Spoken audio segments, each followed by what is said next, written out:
And great, so I'd now like to introduce Pippa and Sarifa, who will be joining us for a poetry reading.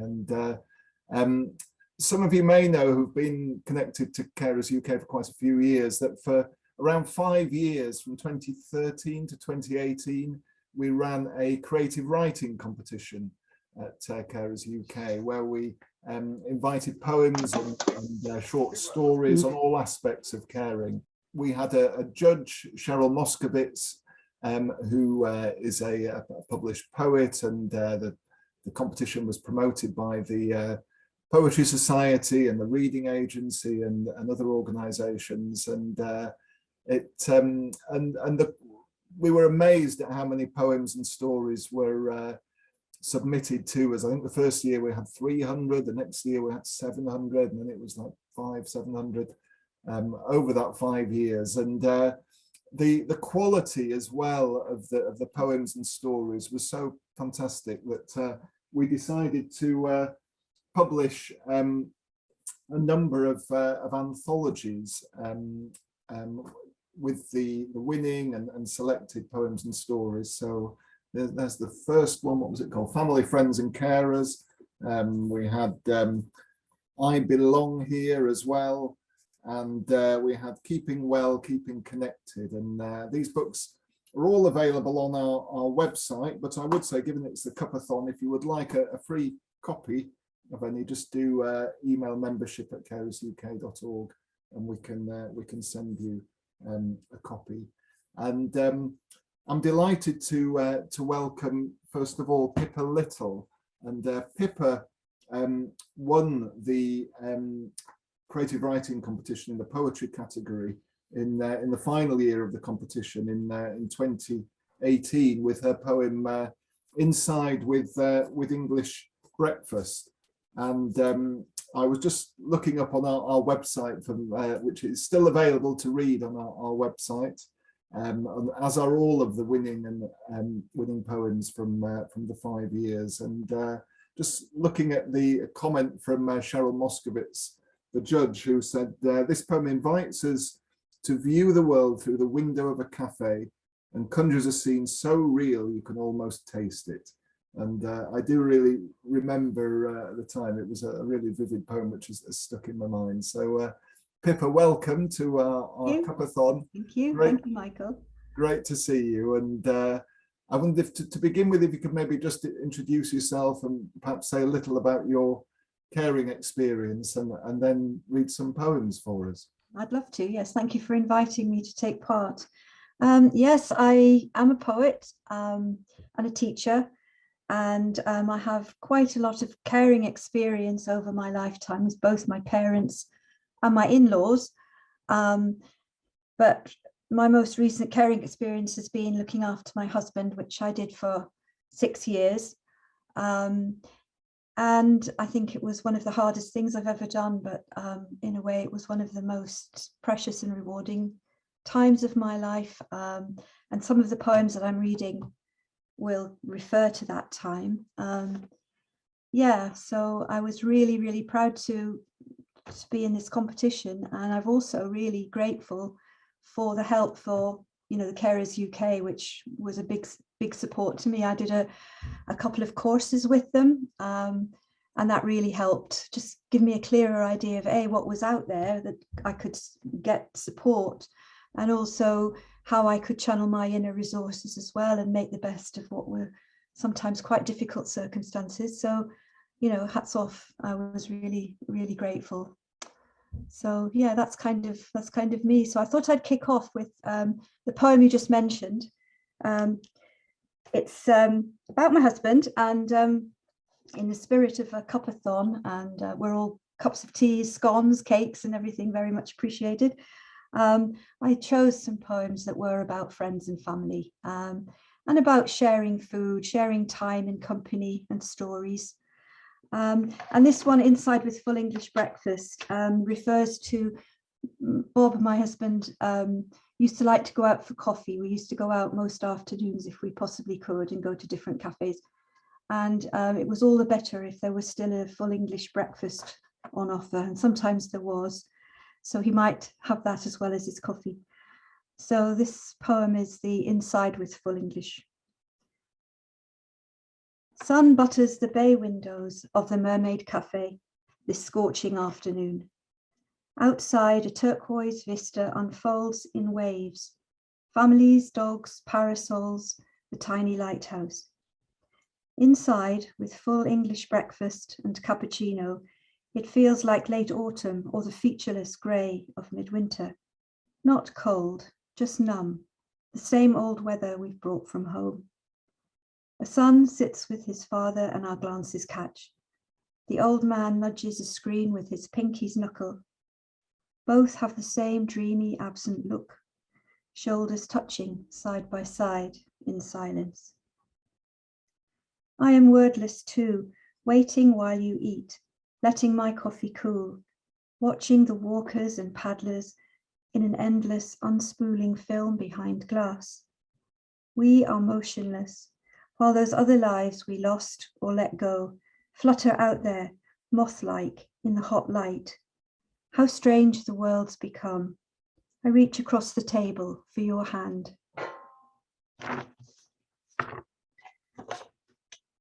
This poem is for my son, Sam. He's obviously grown up now, but when he was small, we went on a holiday to Hungary and to the big lake there. And one of the specialities was a kind of deep fried bread, which was delicious, but very unhealthy, but obviously he loved it. And being small, he got the words mixed up. It was called langosh, but he called it language.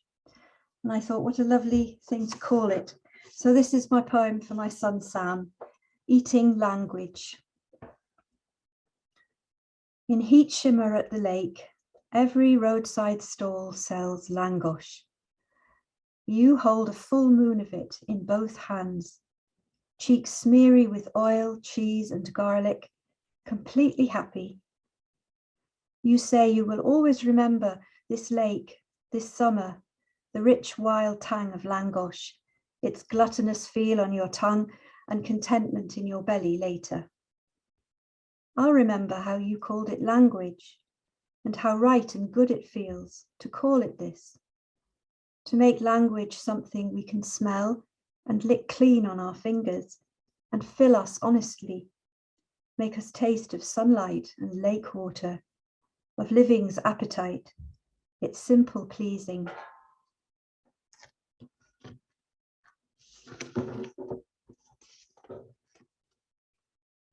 This is from another family holiday, a canal boat holiday, which was quite an experience.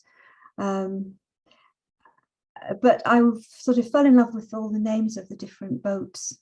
And there were two that I remember called, one was called Badger Baggins, and the other one was called Plum Crumble. And I kind of imagined what it might be like if these two boats were a couple. Song of the Badger Baggins. We are lazy, almost touching in the calm interlude between locks. Plum Crumble is all roses and daisies, sweet buxomness, while I am leaner, manly, diamonded and enamelled, bright as a brass kettle. I love the crock cupboard of her, love her Staffordshire and Gloucester, creamers and saucers, smell of her stove lit and the lanterns also. Through violet rain and its slow dander, we go on together.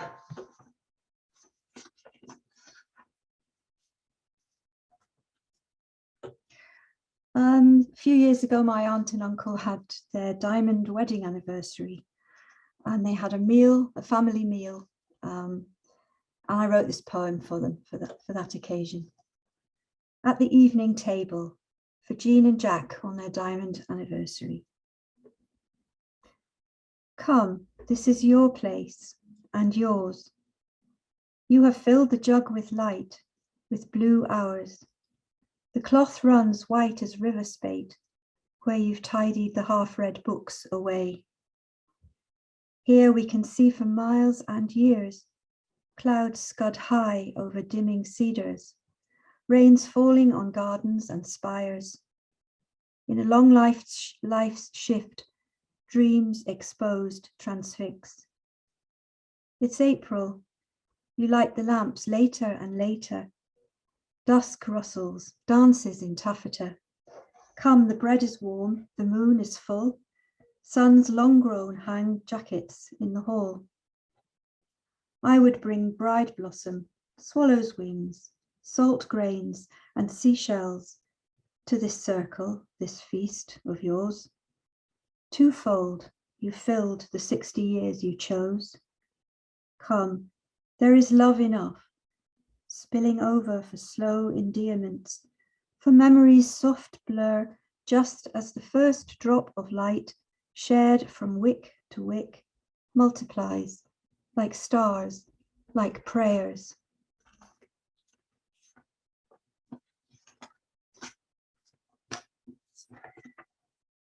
I've had a friend since I was very young, and we've known each other now for almost 60 years.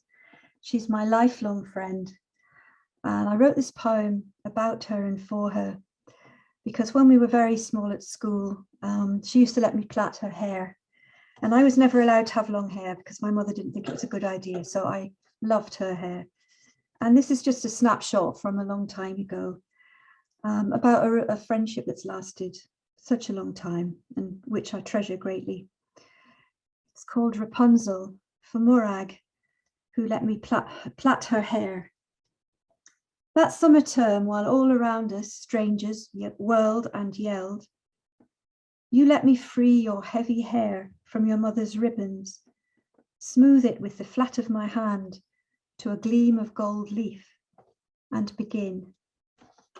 I still remember dividing up 3 skeins to twist and tighten each, over, under, over, how the whole grew fat and warm as a loaf from the oven between my fingers. How I wanted such abundance for myself, but forbidden it, gloried in yours, and rehearsed my own mothering on you who let me. It was a mighty rope to bear the weight of escapes we'd make from many lonely towers across our lifetimes.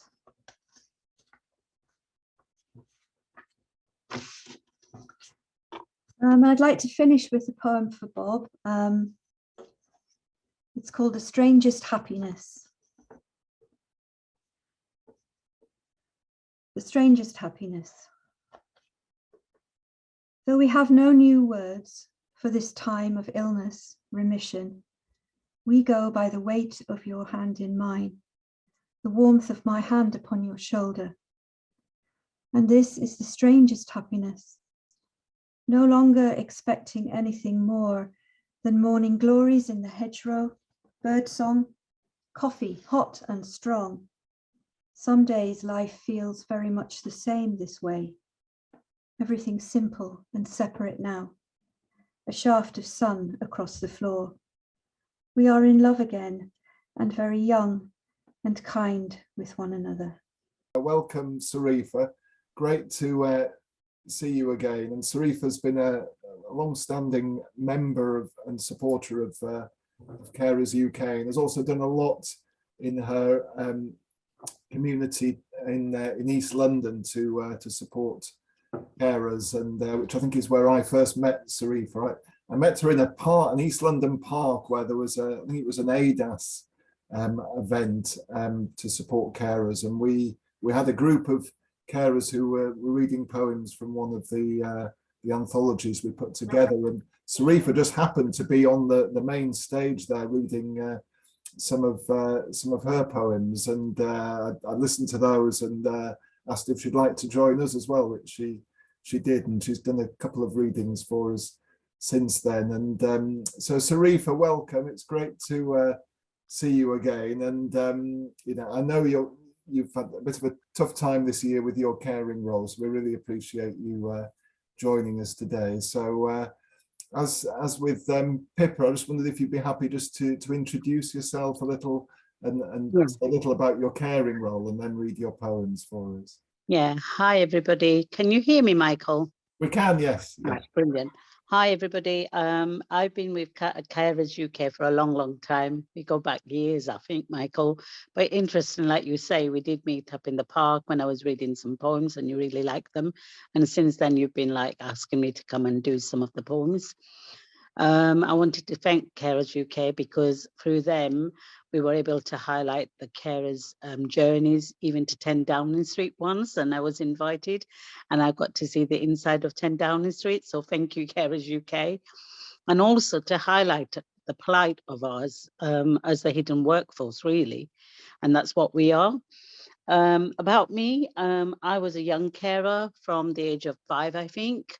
I used to interpret for my mum. I didn't really recognize it as a caring role then, but it was like forever going to the GPs or wherever she needed to interpret for her around my siblings and their care, and then her care, because she really struggled with English as her language. So that was my young carers experience. But it's funny enough, then I had my disabled son, and he's now 38, and I've been caring for him. And my husband from like 1993, because he had a heart condition. And through that, he had a stroke and everything like that. So it's been long-term care. I've wrote a couple of new poems, but I do want to start with an old poem, which I had a campaign about. And I got to about 600 people supporting me around this campaign, and it's called Right from the Start. You might have heard it last year, but it's really important. As a disabled person carer and as a disabled person, I really feel that people are still being bullied if they carry a disabled child to have it aborted just because of their child being disabled. And my thinking around that is that's not equal. You're saying that you don't want our disabled children right from the start, but then you're actually saying that you don't want disabled people in the world. So if you don't want us, how are we going to change attitudes towards us? And how are we going to make this world beautiful with inclusiveness if you don't include us? Yeah. So I know I'm sorry that I'm starting with that poem again, but I think it's really beautiful, and I think it's a really big campaign, and I really want to, let people, educate people to know that this is going on the quiet, that we are, when we're carrying disabled children, are being um, told to have them aborted, told that it might be, there's a lot of risk. And actually, whatever risk, they're still our flesh and blood, and they still deserve to be valued and cared for right from the start. You were so beautiful. How could we not love you? This system wanted to destroy you right from the start, looking at your beautiful smiles. These special bonds we developed through the constant negativity around your birth. My children, they wanted our relationship destroyed. My children, how much I fought because it was my two younger ones. The constant pressure they endured on me to have an abortion, as you may cost too much. Right from the start, we had to fight united. Luckily, my own experience or my impairment taught me a valuable lesson. Don't trust them. It's your body. You are the expert patient. Believe in your inner strength. Right from the start, these little people would bring some amazing resilience and strength. If they could survive against the odd, why can't you leave it in God's hand? Right from the start, no more abortions, no more pressures for us mothers. We are vulnerable at that time. We need you to support us. We need you to say it's going to be fine, not additional pressure around our future. Our children bring gifts, Let our children be right from the start. Maybe they have their difference. So what? They are still our flesh and blood. They deserve to be wanted like any other child in the world. They need to be protected from a society that's so cruel, who wants to take away their human right to life. Let our children be right from the start. Thank you. Now, I wrote another poem, and the poem that I wrote is about the COVID period and caring. It's been extremely difficult with COVID. My son got COVID in January and I couldn't support him. And then he wasn't hospitalized because of the risk factor. He's extremely vulnerable. This week has been horrendous. We've been to hospital 3 times and we've had to come back home. And it's because they don't allow me to go in with him like I used to. and to support him. And that's the new rules due to COVID, and because I'm also extremely vulnerable. But this is what I've wrote. It's called COVID and Hospital Care. 3 times last week at hospital for my son. So busy, so crowded with sick people. Son can't stand the crowd as they are too loud. Has this non-blocking earphone, still too much for him. He suffers from anxiety, stress, and phobia. Walked out of hospital twice from there without the treatment. I'm not allowed in like I was before, so he has to manage alone. Please, God, 3rd time lucky. Please, God, help us. This time he's sticking it out. I am close to him in the waiting area. When it gets too much, I encourage him to have some time out and go outside because he doesn't like the crowd. He's sticking it out though, so I praise him as I know how hard he finds waiting in a crowded space. God, I need to thank you for giving him the strength to wait.